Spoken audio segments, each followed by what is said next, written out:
Smart study के लिए हम क्या करें?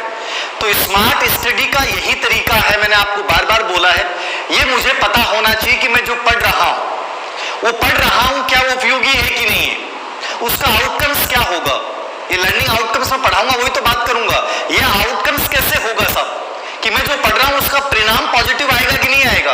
कहीं मैं मेहनत तो कर रहा हूं लेकिन यदि मैं सिलेक्शन की दौड़ में शामिल नहीं हूं तो क्या मैं वहां पहुंच पाऊंगा? नहीं पहुंच पाऊंगा। मेहनत से ज्यादा इंपॉर्टेंट है कि मैं जिस विषय कंटेंट को पढ़ रहा हूं क्या वो उपयोगी है, क्या वहां से एग्जाम में प्रश्न आ सकता है, क्या मुझे पढ़ना चाहिए, क्या मुझे इस समय नहीं पढ़ना चाहिए, कौन सी चीजें मेरे लिए उपयोगी हैं, कौन सी चीजें मेरे लिए उपयोगी नहीं है, किन चीजों से मुझे बचना है।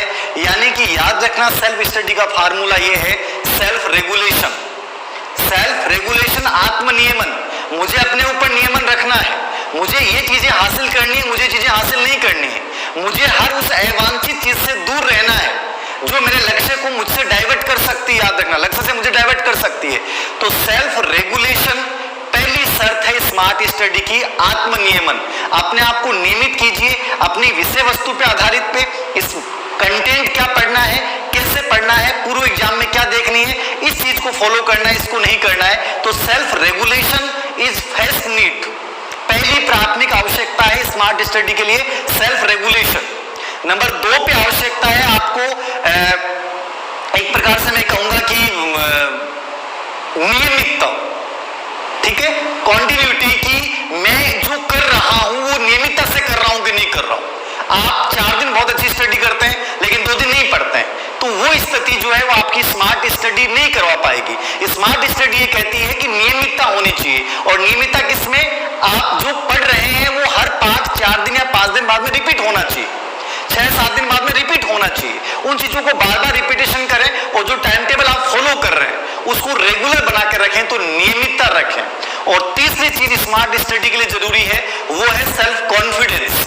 सेल्फ कॉन्फिडेंस मतलब मैं बहुत बेटर कर रहा हूं, मैं बहुत बेटर पढ़ रहा हूं, मैं बहुत अच्छा कर जाऊंगा, मैं बन जाऊंगा और मैं एक सही दिशा में हूं।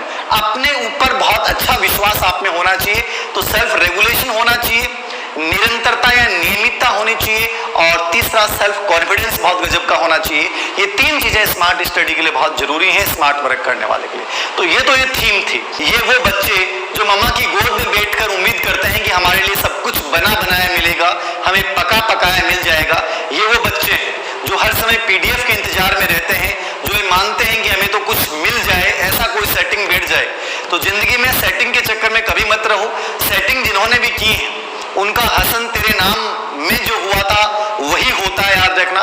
तो सेटिंग को दिमाग से निकालिए और सेटिंग के स्थान पे जो कोशिश करें वो याद रखना, केवल एक चीज पे कोशिश करें, सेल्फ रेगुलेशन, सेल्फ कॉन्फिडेंस और सेल्फ स्टडी। ये बहुत जरूरी है, याद रखना। तो जिंदगी में बहुत आगे चले जाओगे। और आप ये उम्मीद करते हो कि गुरुजी कोई सेटिंग बैठ जाएगी, कौन बैठे है, तो देखो सेटिंग कभी नहीं बैठने वाली है। सेटिंग जिन्होंने भी बैठाई है वो तिहाड़ जेल, इन जेलों में बैठे रहते हैं। तो प्लीज मेरा निवेदन है कि किसी भी प्रकार की, किसी भी रूप में, चाहे वो कोई भी प्रकार की सेटिंग हो, उस सेटिंग के चक्कर में नहीं रहें, एक ही चीज में रहें, सेल्फ रेगुलेशन, हार्ड व स्मार्ट वर्क और सेल्फ कॉन्फिडेंस। ठीक है।